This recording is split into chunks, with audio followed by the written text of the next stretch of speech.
A cordial welcome to this Social Innovators Award celebration. This year in a virtual form to which we all have become accustomed to in the last 6 months. Usually we meet in person during the UN General Assembly at the Sustainable Development Impact Summit of the World Economic Forum, where social innovators play an important role. Last year, we began the summit at the opening plenary consisting entirely of social innovators, demonstrating the key role they have to play in the Sustainable Development Agenda. This year, the SDI Summit is more important than ever, and I invite you to participate in the program, which is high-level, impact-oriented, and where your contribution to the different issues is highly valued. The COVID-19 pandemic is exposing deep inequalities, disproportionately affecting vulnerable and excluded communities. It has also demonstrated to all of us how important and challenging it is to be a social innovator. You are needed more than ever, but at the same time have to fight for continued existence because of lockdown and lack of resources. For this reason, we have created the COVID Response Alliance for Social Entrepreneurs and Innovators with over 60 other organizations, philanthropic foundations, businesses, international organizations, impact investors and intermediaries to coordinate the sector's efforts to overcome the significant impacts of COVID-19. The Alliance has released its action agenda, outlining how best we can support social entrepreneurs at the time we need them most, with capital, in-kind support, procurement and partnerships. I'm very touched by the stories I heard from many of you, which showed what individuals can achieve in a situation that has brought so much pain, anxiety and suffering to millions. I can only imagine what courage and perseverance it takes to continue your mission in such difficult and sometimes tragic conditions. I want to express to you my deep admiration, my great thanks, and I do so on behalf of all of us in the Schwab Foundation, as well as on behalf of the 800 colleagues at the World Economic Forum. You are true role models when working with the mission of the Forum in mind, committed to improving the state of the world. It is even more important today than the last 20 years to come together and celebrate social innovators. Social innovation must penetrate society and should become incorporated into all aspects of life. As you know, we have extended our community by integrating, in addition to the traditional social entrepreneurs, 3 more categories: corporate social entrepreneurs, leaders inside a company that address societal and environmental challenges; public social entrepreneurs, government leaders or leaders in international organizations; and social innovation thought leaders, recognized, respected experts and academics. And this year we went through a particularly intensive selection process where we felt we should spotlight the special efforts being made in fighting the pandemic and its consequences. What we need when we, hopefully, and thanks to a fair distribution of treatment and testing, move out of the pandemic is a common effort to create a more resilient, more inclusive and more sustainable world. We need a great reset. I want to introduce the President of the World Economic Forum, Børge Brende, who in his former position as the Foreign Minister of Norway acted himself as a social entrepreneur in the political field, very importantly moderating the peace process in Colombia. Thank you so much, Hilde. It's really my great pleasure to congratulate this year's Schwab Foundation Social Innovators of the Year. You have done such an impressive job and work, and you join also such an impressive community. The Schwab Foundation's Social Innovators operate in over 190 countries, impacting the lives of 622 million people. That's impressive.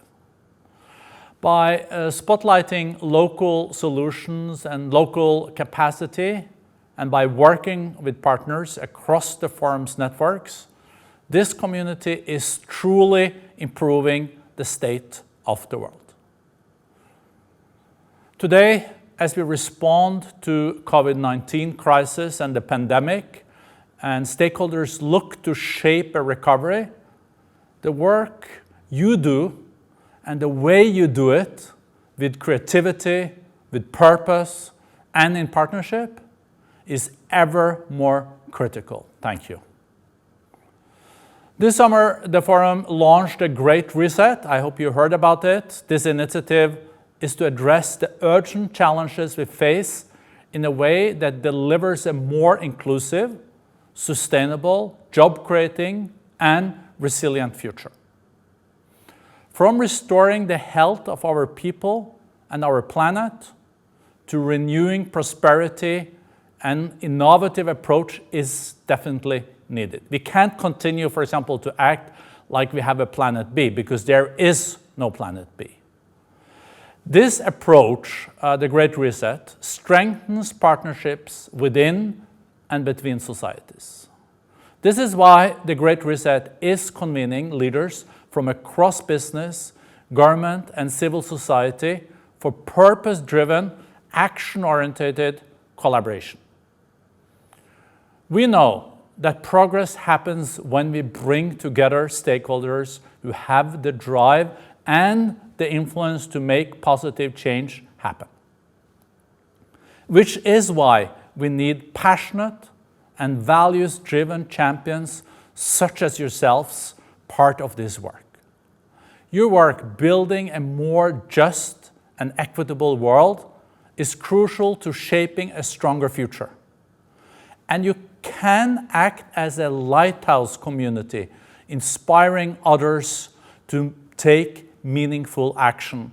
I think your work has been very consequential, and the time is now crucial to address the big challenges we're facing.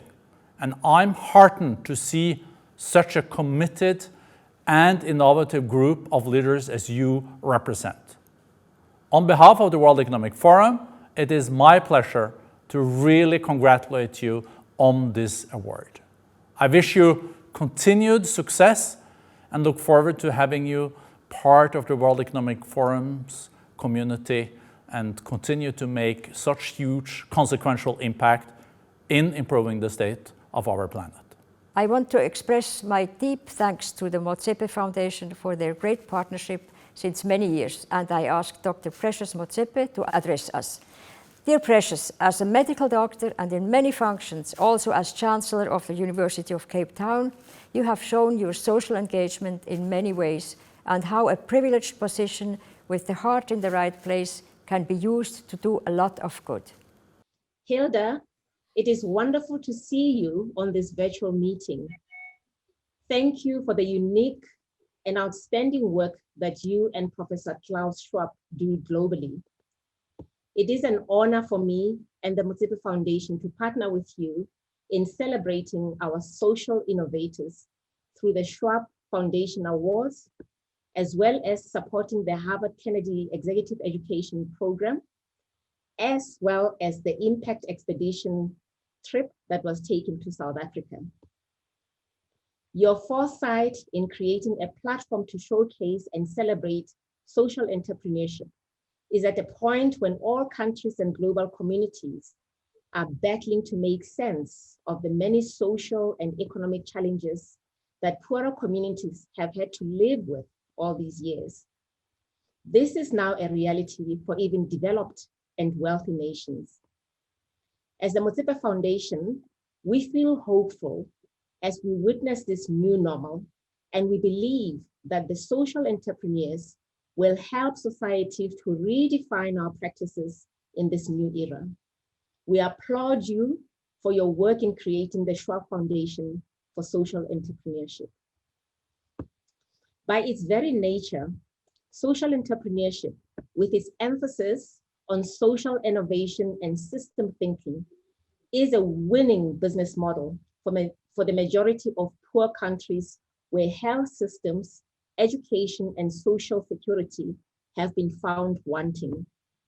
Our social entrepreneurs use innovative business models and new technology to give hope to the millions of people living on the margins.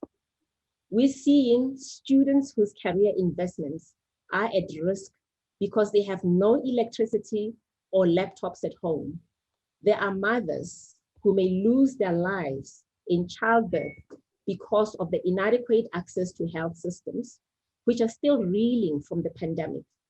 And young people whose informal businesses have had to be shut down, leaving them and many of their employees and their families unable to sustain themselves.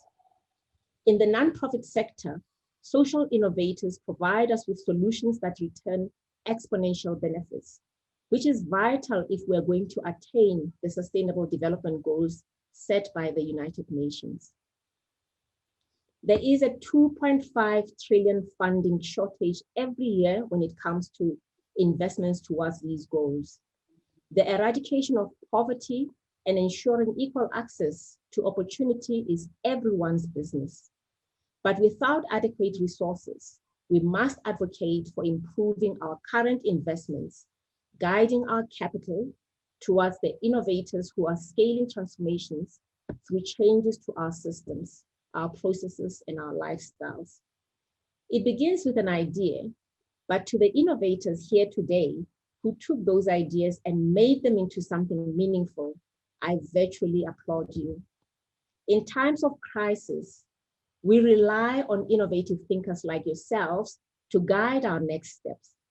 We look to your ideas and your inventions, and we find hope. What is particularly unique about social entrepreneurship is that it is able to break down sectors, shining a light on collaborative paths that we can walk together. We all know the African proverb, if you want to go fast, you go alone. But if you want to go far, go together.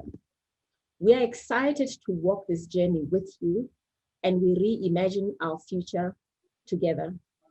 We have now the immense pleasure to honor the Awardees 2020, and I ask François Bonici, head of the Schwab Foundation for Social Entrepreneurship, to introduce them. Thank you, Mrs. Schwab. Social innovators are disruptors in the service of others, especially in situations where the market or traditional actors have failed.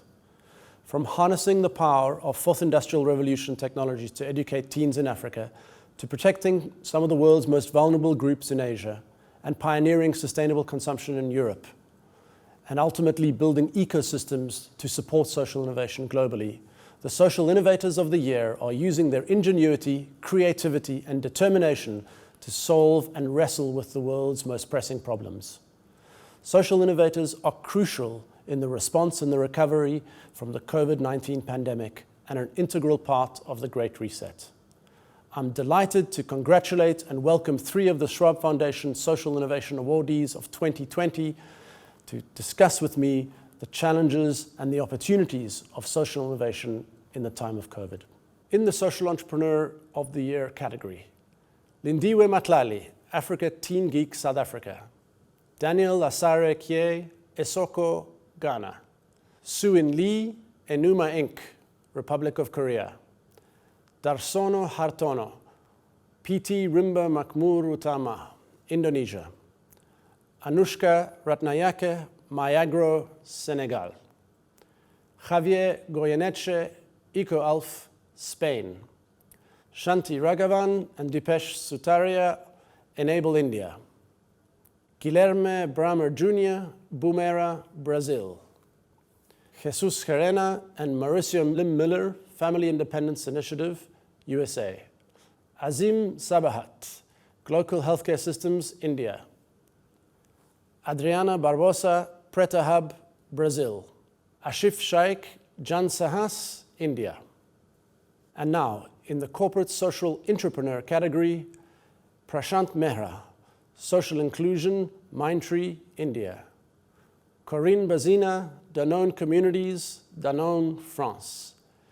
Nicola Galombik, Yellowwoods Holding, South Africa. Hadi Wibowo, Sharia TBK, BTPN Bank, Indonesia. And now in the Social Innovation Thought Leader category, Jaf Shen Dongshu, Leping Social Entrepreneur Foundation, People's Republic of China. Tse Kakui KK, Education for Good, Hong Kong. Ndidi Nuneli, Sahel Consulting, Agriculture and Nutrition, Nigeria. Catherine Clark, the Center for the Advancement of Social Entrepreneurship, Duke University, USA. And now, in the Public Social Entrepreneur category, Ada Colau Ibayano, Mayor of Barcelona, Spain. Cynthia McCaffrey, UNICEF representative to the People's Republic of China. Congratulations to all of you and welcome to our community. And now we come to another exciting part of our meeting where we discuss the challenges to drive social innovation forward in this age of COVID-19 crisis and beyond. I'm delighted to now introduce our panel. From the Social Entrepreneur of the Year category, Lindiwe Matlali, founder and chief executive officer of Africa Teen Geeks in South Africa. In the Corporate Social Entrepreneur category, Corinne Bazina, General Manager of Danone Communities from Danone in France. From the Social Innovation Thought Leader category, Jeff Sheng Dongshu from the Liping Social Entrepreneur Foundation in the People's Republic of China. Welcome to all of you. I'm really honored and delighted and inspired to have you here. Lindiwe, I'm going to start with you. As a compatriot, we are greatly inspired by your work and that of Africa Teen Geeks. Please tell us a little bit about your work and why the work you've done is so important during the time of the COVID pandemic and how you and your team have responded. Thank you so much for the honor. First of all, I would like to thank you and the World Economic Forum and Schwab Foundation for the recognition. It means a lot, and also to take this time and congratulate all the winners as well. Africa Teen Geeks started as just a non-profit organization that was focusing on teaching African kids how to code with the vision of inspiring the next generation of tech innovators and entrepreneurs. But our role has then evolved specifically on now we don't just focus on coding and robotics only, we also focus on STEM. I'm sure you are aware with the report that came that put South Africa as one of the least performing when it comes to math and science. So we cannot really start focusing on, as you're aware, with our president putting together the Commission on the Fourth Industrial Revolution, that we want South Africa to be a leader in Africa, really in innovation, specifically in the tech sector. We can't do that if our kids are not performing well in STEM. And a lot of the programs that are currently available, that are sponsored, they focus when the kids are from grade 10 to 12, basically their last 3 years of education. And I feel personally, but also as an organization, that is too late. We have to start as early as possible when the kids actually start school and start getting them to be comfortable, but also to love math, to love science, to be passionate about it, so that by the time they get to grade 10, where they need to choose a subject, then math or STEM are not those scary subjects that you need to be a genius to do, because I don't believe that. I think it's about muscle memory. The longer you teach a child, the more comfortable they are with any subject, the better they become. So if we start with them as early as possible, early intervention is actually important, rather than coming and trying to fix the problems that we find when it's already too late for our kids. And our role during the COVID-19, I think that's one of the great things about being a nonprofit, but also being able to respond quickly. When our president announced the lockdown, it was on a Thursday. And on Monday, we launched our online school and we were able to get children. I mean, the first week we had about 30,000 kids that signed up from grade R, so as young as 6 years old up until grade 12. And by the end of lockdown, we were already reaching around 500,000 children. So that has really been exciting for us, but also being able to really develop a fully fledged school with a staff of about 110 teachers and running about 200 sessions every day. So that was exciting and chaotic, but really great to see how our teachers also were able to respond, because also all of them had never taught online. So we had to literally give them a 2-hour training session, and then they had to really jump in there. And it's been so great to see how most of them were able to just go there. We had a teacher, for example, who didn't have a computer. He was teaching from his cell phone, but he also didn't have an internet, and his house was not so great. So he went and was teaching his class actually outside in a tree from his house. And that was, for us, just shows the commitment and the passion that our teachers, and also I would say our people, have for education if they're given an opportunity to serve. Lindiwe, you're such an outstanding example of what so many social innovators have done in this period. But it's because of the work that you've been doing for so many years that put you in a position to be able to adapt and respond and support, in your case, so many government teachers and government schools in being able to kind of roll out these programs in a way that sometimes the public sector were not ready to do because of what they had been facing and the severe lockdown that South Africa faced. So, great credit to you and your team for being able to do that in such a short period of time, but also it's such an example of why social innovators can be supporting government programs, but also running and developing their business with technology. Corinne, I want to come to you now. You and Danone Communities and Danone have been supporting the work of social entrepreneurs for many years now. Please tell us a little bit about why a company like Danone has supported and invested in social entrepreneurs. You operate in 150 countries around the world. You invest in social businesses. Why does a company like Danone support social entrepreneurs and partner with them? Thank you, François. First, I would like to thank the World Economic Forum and the Schwab Foundation for the award and the recognition. Thanks a lot for that. Let me tell you a little bit about what is Danone Communities first. So it's a corporate investment fund that is dedicated to social businesses. That means that my job, in fact, is to identify innovative social entrepreneurs that have decided to dedicate their life in order to solve a social issue. And the role with Danone Communities is to bring them the support they need, either capital, can be expertise, can be networking, so that they can create sustainable social impact at scale. So why a company, a corporate like Danone would invest in that? The fund has been created to the initiative of Professor Mohamed Yunus and Danone. In fact, in Danone, since the 70s, we have what we call the dual project. The conviction that social and economic goes together. You cannot grow a company in a desert, was saying Antoine Ribou, the previous CEO of Danone. So there is this conviction from the very beginning that you need to take into account all your stakeholders if you want to create sustainable value.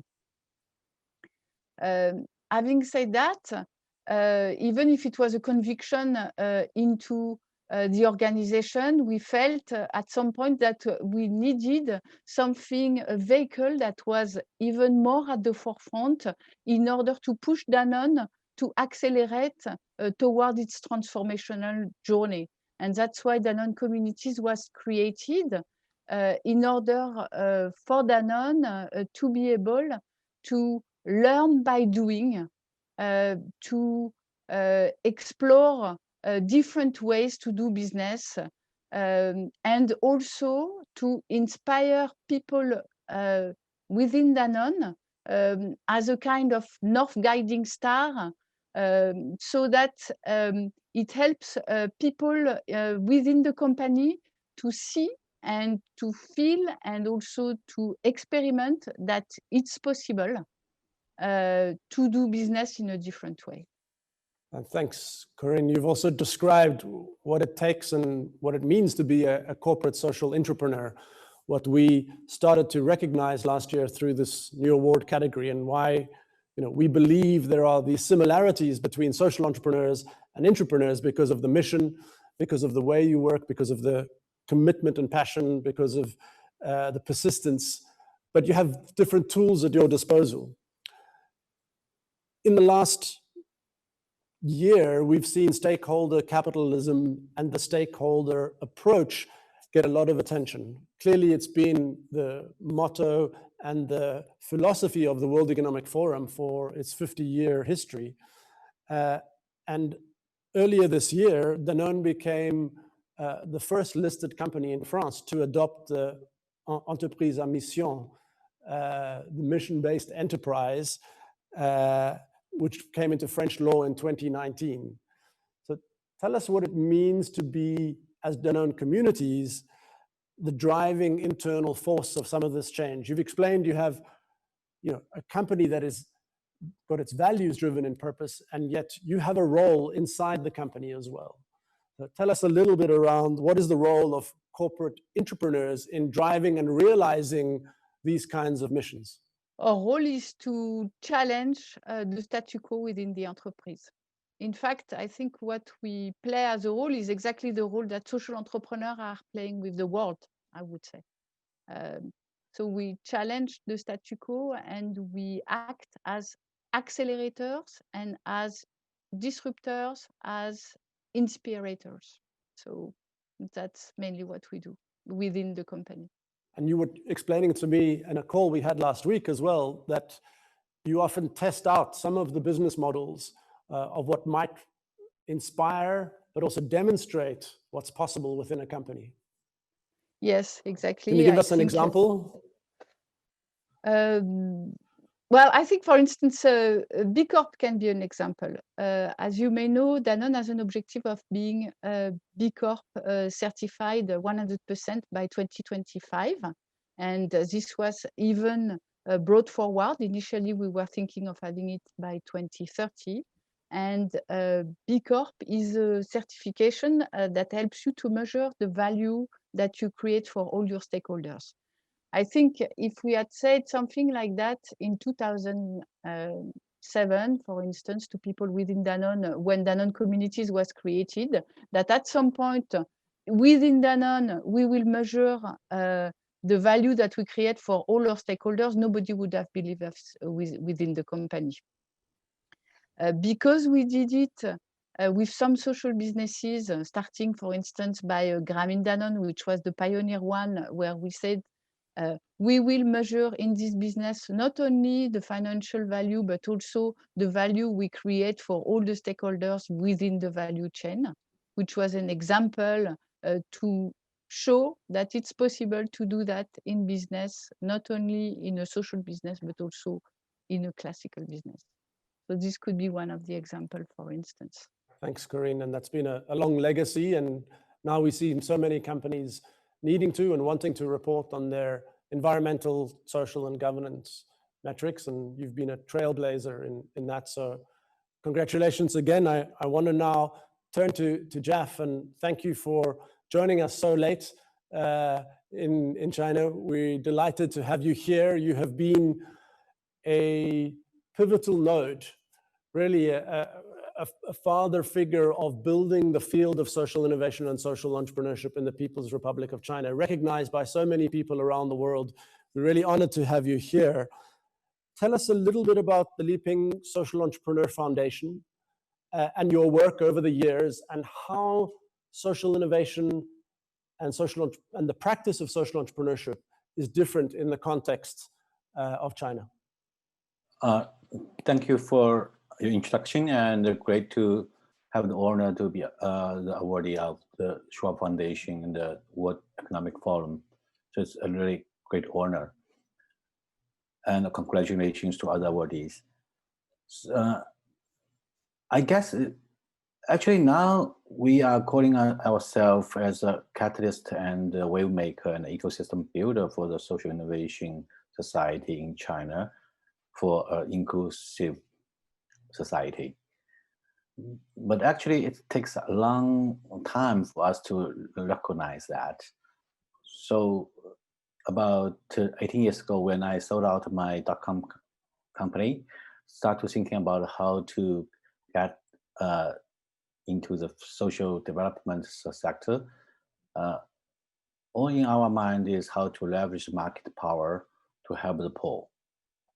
So we become serial social entrepreneurs and venture creators. So we set up about 6 social enterprise and big hubs in China, like microfinance one, early education one, vocational training and job creation one for the rural migrants, and even for affordable housing. With that direct service, we almost served 1 million people here in China for the past 15 more years. And about 10 years ago, we are thinking how to leverage our potential for more impactful jobs. So we think maybe we have the expertise to partnering with great partners. So we work with Stanford Social Innovation Review and Stanford PACS to try to set up a new global learning community for the social innovators, especially in China and in East Asia. With that, I think we are helping a lot of people thinking about how to use wisely up those foreign methodologies and try to develop our Chinese case into new methodologies for the other people to take a reference. And also we are partnering with B-Lab Global, try to put impact assessment, BIA, as a tool, as a key tool for the stakeholder economy in China. We are also working with Solutions Journalism Network to promote Chinese characterized business called the Solutions Narrative to make the government and the transsector innovators to be more friendly to social innovation. And we are also working with our leading tech companies, trying to link them with social innovators to have a great ecosystem for the implementation of new technologies and working with new generations. So I guess for those all workers, we try to really make a new system in China for the social innovators, a new ecosystem. Because in China, I think one special thing is actually business sector is the foundation of the civil society, which is quite different from the others. So how to leverage the business power, how to leverage the tech power for good is really a main challenge for us. And with that, I think we actually find another position is quite suitable for us, is help those social innovators from their -1 to 0.5 stage. I mean, when people cannot judge how risk it takes, we can help them in that stage. It really makes a lot of new things can be happen. Thank you. Thank you, Jeff. For too long, I think we've left the work of creating the structural and institutional and system level change to the social entrepreneurs alone. And why I think as the Schwab Foundation, we introduced these new categories to realize it does require an ecosystem. And I think your work over time has been to put some of these building blocks in place, whether the physical capacity building, the building of knowledge, but also, as you say, the narrative and the advocacy that's required.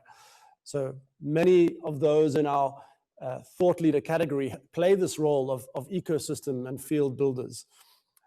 So maybe from your perspective, Jeff, why right now in this time of the COVID crisis, and it continues to be a crisis around the world for many reasons and for many people, why is the work of social innovators critical now to the Sustainable Development Agenda and to the Great Reset? What opportunity do we have, and why does the ecosystem need to support them now more than ever?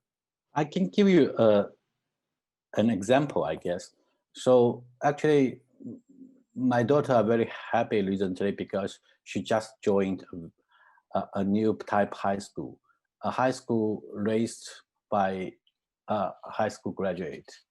So the principal of the high school is just now 23 years old. His name is Jason Wang. So Jason actually set up this new type high school, a creative high school, about 3 years ago. At that time, I think he was 20. So he gave up the opportunity to be a college student in the United States about 4 years ago. He decided to use his expertise with his roommates in China to found a new type school, because I think he understands that the challenge for lots of people like him and my daughter age is they waste a lot of time in the classroom to do lots of exercise for a high score. And that is not actually people needed for the future. So they decide to change this situation by themselves. And actually, they got some systemic help. Jason got a lot of people help from traditional educators, from new type investors. So actually, they didn't do this high school as a nonprofit first. They do the high school as a B Corp. With that, I think Jason understands how to leverage entrepreneurship and the volunteerism together. And also, they get some help from the government. They got the permission to do this kind of called high school service instead of a nonprofit type. So for me, I think those kind of innovations are very important in today's China and for the world. Because when we think about the post-COVID-19 situation, lots of people are talking about reset capitalism. And in China, we are calling that reset Chinese capitalized socialism. But how to do that? I think usually people think we need a new theory. And with that, we can do a top-down methodology. But in China, we understand lots of people actually don't believe in that kind of methodology. We believe in our experience for the past 40 years. Actually, for the 40 past years, we really do a down-up methodology. We need those solutions to tell us what works and what doesn't work. So how to give those social innovators more space and more suitable ecosystem is very critical. And today, I think the world needs lots of those new practice, and we need to learn each other to understand that we actually can believe in those solution makers, not a new type theory or something like that. Thank you, Jeff. And not only have you proven with your life's work that you believe in this approach, that the bottom-up approach of seeing solutions develop and see what works, but clearly you're putting your daughter in the school as well, and so you fully believe in this approach. It's clear that next generation will also lead us, and I think this is the work of Lindiwe as well, is to empower them. And yet right now it remains a crisis. South Africa has had an extremely hard lockdown, Lindiwe, and tell us a bit about the reality and the challenge that you face, despite reaching 500,000 school children. What do governments need to do to enable the work of social entrepreneurs and social innovators? Yeah, with us, the 500,000 for me, I see it as a failure really, because we have 11 million kids in South Africa that are at school, and 500,000 is literally just a drop in the ocean. And the reason for that is because of lack of access to internet. and lack of, and also the price of data in South Africa being one of the highest in the world. So, and currently now, I see that even before, COVID, that access to internet was not something that was seen as, a basic need, something that government should actually invest. Because if you look at how much money has been invested in the development of broadband, it's not a lot. And obviously, being a developing country, obviously, the issue was we need to focus on issues of bread and butter. We must build schools. We must make sure that people have access to social security. While those are important, but this crisis showed us that access to internet is actually just as important, because all the kids of the parents who are relatively well off, the middle class and rich, were not affected at all by COVID-19. My kids have been going to school the entire time. So they went through the entire curriculum. I was listening to our minister last week, a few weeks ago, actually talking about how it's going to take about between 18 and 2 years for the kids who were not, who basically during hard lockdown were not able to go to school, for them to recover. And that also, what it does, it also increases the achievement gap. Because what it means is that those kids from rich families or middle class family are gonna just, cruise through, and they're gonna pass, they're gonna do well at universities. But the kids that are poor are gonna struggle. And that's not because they're not smart. It's just a matter of, where they are born, who their parents are matters. And I've seen also, when you look at governments, you'll find that I'm just going to make an example with South Africa. You see our government has,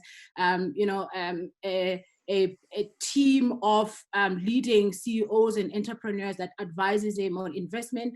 But you look at even a lot of countries, you won't see a government or a president having a team of social entrepreneurs advising him as well. While we need business for the economy to grow, but you also need social entrepreneurs who are able to balance both the social issues as well as entrepreneurship. While a business will measure their success just on profit alone, as social entrepreneurs measure our success based on impact. It's not so much about how much money I've made, it's also how many people did I help while making the money that I made, right? So it's really important that those social entrepreneurs should also be have a seat at the table, so that they can help in influencing policy. And also one thing that I love about social entrepreneurs, when we start, we don't have money, so you start from nothing. So we know how we can actually go out and inspire other young people to be able to get into this sector, because we know how to do more with little.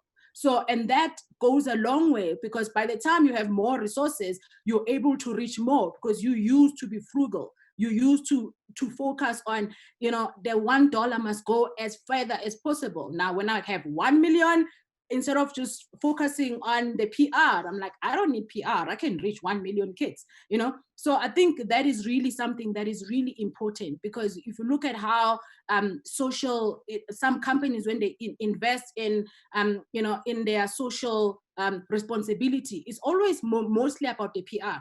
You find that they spend more money on the PR than they do on the actual programs. So I think we social innovators should be given a seat at the table. Thank you, Lindiwe, for showing us the values at the heart of social innovators. You really embody that in all that you do. And just thank you again for your work. Corinne, as we come to the close here, it's clear that the year ahead is going to be a difficult economy for all organizations, both for-profit companies and non-profits. How do you continue to sustain your work and continue to convince a large corporation that this work is important now more than ever? You're right. It's going to be a challenge. And I think it's also going to be an opportunity, because I think that now it's clear for everybody, for individual consumers, people, that things are interconnected. And the lockdown has helped people to understand, for instance, how there is a link between what I eat and my health and the health of the planet. So I would be I'm personally optimistic because I think that this will force business to change. Now, people are challenging more than ever businesses in order for them to accelerate their transformation. I believe that it's not going to be only CSR action, but for business, a question of survival and also an opportunity to grow in a sustainable way if they recognize that things are interconnected and if they take into account the impact they have on all the stakeholders. And for that, of course, I agree that social entrepreneurs are critical because they are role model in that. They've been working for years. For social entrepreneurs, it's obvious that things are interconnected, and they are also very used to pivot, innovate, adapt, and learn by doing, experiment. So personally, even though I agree that things are going to be challenging, I'm hopeful that we have a unique opportunity to transform the world. Thank you so much, Corinne, and for capturing also the adaptability and the persistence of social innovators and having this mindset of being able to demonstrate what's possible when we live in very uncertain times. You've also brought up, just like Lindiwe did and our chairperson, Mrs. Schwab, how the COVID pandemic has exacerbated the systemic inequalities in our global system. But now is the moment to realize that from protests against racial inequity to a sensitivity about our impact on the planet. This has really been a time to reflect, but we don't have to start from scratch. And I think this is what you're also saying, is that we have a few decades of social innovation and social innovators who've been showing the models that are possible, that the world is now searching for in this great reset. Jeff, as I turn to you to close, perhaps a word of inspiration or encouragement for social innovators out there. You've been through several generations, you see them starting up. What can you share with us to give them the courage and the resilience to proceed in the year ahead? To know, to love, to serve, and enjoy the challenges. Thank you, Jeff, for those inspiring words. To Lindiwe, to Corinne, congratulations again. And to all of the awardees, a warm welcome to the Schwab Foundation community, an incredible community that makes us each day get up. And despite what we read in the papers, we know there is an incredible hope for the world. You represent tens of thousands of social innovators around the world who look up to you. We salute you, we honor you, we celebrate you, and we thank you. Goodbye. Thank you for a fascinating discussion. I really hope to meet you all in person next year. And finally, I'm thrilled to introduce to you now a celebrated musician and dear friend who spontaneously agreed to conclude our celebration with short remarks and a piece of music. The world-famous cellist Yo-Yo Ma. Thank you, Hildy. I am so excited to be here today welcoming the Social Innovators of the year 2020. The Schwab Foundation and Hildy have been unwavering in their support of this community because you are so important to the world. And let me tell you something that I think that you have done. You have improved the lives of people around you in the world because you care. And I think that's one of the most important things to start with and to end with. You care. You care because when people are hurt, you hurt. You care because you have been able to listen to what the needs are of people. You care, therefore, about the environment, about the sustainability of the environment, about how we consume. You care about people's health, people's education. You care about rural development and job training. You want people to find jobs. And you care about human rights and equality in places all around the world. So I am so excited that you are adding to what is going to be an improved state of the world, which is the mission of the World Economic Forum. And in order to thank you, I would like to play for you two little pieces of music. One is called Simple Gifts, and the second one actually has everything to do with listening, because the composer of that work did very much like what you did, is you listened. And that's how he taught his students. He taught his students, he said to them, don't compose like me, but just listen. Listen to the music around you. Listen to what people are saying through their music, whether it's the indigenous Americans or to African Americans or immigrants all around you. And his students, guess what? They listened. And then they became teachers. And when they became teachers, they taught their students to listen. And it took 2 generations of people listening that created the unique voices, innovative voices of Aaron Copland, Duke Ellington, and George Gershwin. So the composer, the teacher, is Dvorak. It's Coming Home, where we're starting with a thank you of Simple Gifts, and then coming home as gratitude for everything that you have accomplished and are going to accomplish.